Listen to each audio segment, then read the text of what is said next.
Why do we keep doing things that we don't want to just because everyone else is doing them, even if they may impact us negatively?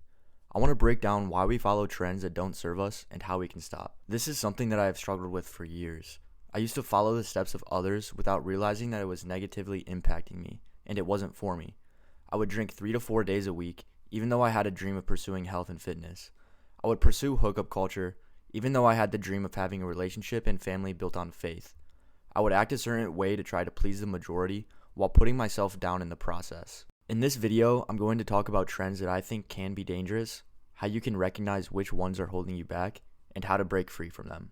The problem with following trends in our culture is that they aren't always harmless. If left unmanaged, they can cause you to spiral in the wrong direction. Drinking, hookup culture, vaping, smoking, and overconsumption are all popular lifestyles for our generation. We've normalized them to the point where we don't even question them. So that's exactly what I'm going to do. The most popular and arguably most destructive trend today has to be drinking. It has gotten to the point where drinking has become synonymous to having fun for our generation. And if you don't do it, you're in the minority. Parties, celebrations, even just casual get-togethers are all about alcohol. While I think many can still drink responsibly, I do believe that for the majority, it impacts them mentally, physically, financially, and can destroy their relationships. When I was drinking 3 to 4 nights out of the week, I was using it as a way to escape. I was going through mental hardships and would try to solve the problem with a drink and going out with friends. In my opinion, I think that drinking for most people, like myself when I was involved, is just that. It's an escape mentally from whatever that they are going through. This turns into a toxic cycle of drinking to try to relieve yourself of your struggles with a beverage, even though the problem can only be solved by deep inner reflection and healing. Hookup culture is another one. It's glamorized in movies, music, and social media like it's the ultimate form of freedom.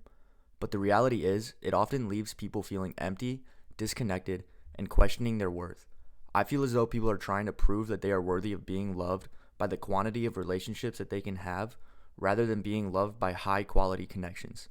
Emotional connections are being replaced with surface-level interactions, and that's just not how we're wired. Like drinking, I also believe hookup culture for many is a distraction from what they are really going through. Instead of people healing from a past relationship or being rejected from someone, they go on to hook up with multiple people, lead people on, and hurt others in the process. I've seen friends get caught up in hookup culture, chasing short-term thrills, but ending up feeling lonelier than ever. Personally, I found that building meaningful relationships is way more fulfilling. Another trend is vaping and smoking, which are often marketed as cool or stress relieving. But the truth is, these habits can be incredibly harmful. Vaping has skyrocketed in popularity, especially among younger individuals, with many aware of its long-term effects. Smoking, while it's less trendy, still remains a major health risk. Both habits can trap you in a cycle of dependency, damaging your health and draining your wallet. Like drinking, vaping and smoking often stem from the desire to fit in or to escape stress, but in reality, they only mask the problem that you're facing without addressing it. Then there is overconsumption. It has become so normal in our generation to buy the latest trendy clothing, item, or technology. While I feel like this is the least concerning of the trends that I mentioned, I still feel like it's worth bringing up. People can create unhealthy spending habits to try to keep up with others. I think overconsumption becomes negative when people start to think like, oh, once I buy this thing, then I'll be happy, only to notice that your life really has not changed whatsoever once you have it. Are those things really making you happier, or are they just distractions? It's a cycle of temporary satisfaction followed by your regret later. So why do we follow these trends? For drinking, it's everywhere. It's socially acceptable. People feel like they need a drink to fit in, loosen up, or to have a good time.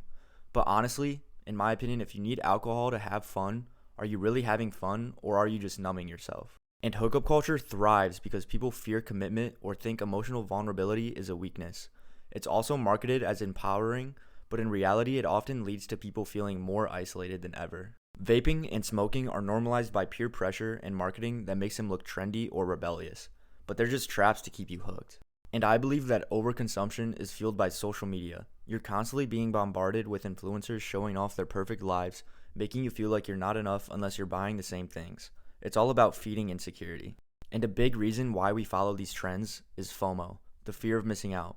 If everyone else is doing it, we convince ourselves that we should too. But that's a trap, and it's keeping us from being true to ourselves. So how do we break free from the trends that we feel like are holding us back? The first step is being more aware. Start questioning trends before you follow them. Ask yourself, Do I actually like this? And does this align with my values?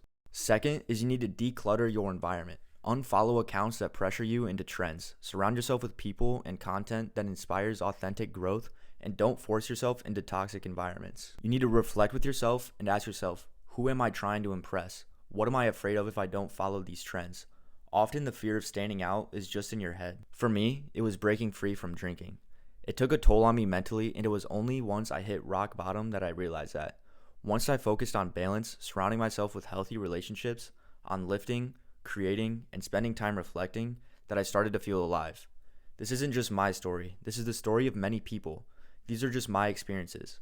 It's a reminder that you have the power to choose what trends you follow and which ones you let go of. Now here's my challenge for you. I want you to take a few minutes and reflect on a trend that you're following. Write down why you're doing it, if it's because you love it or because you feel pressured. I want you to really think about this.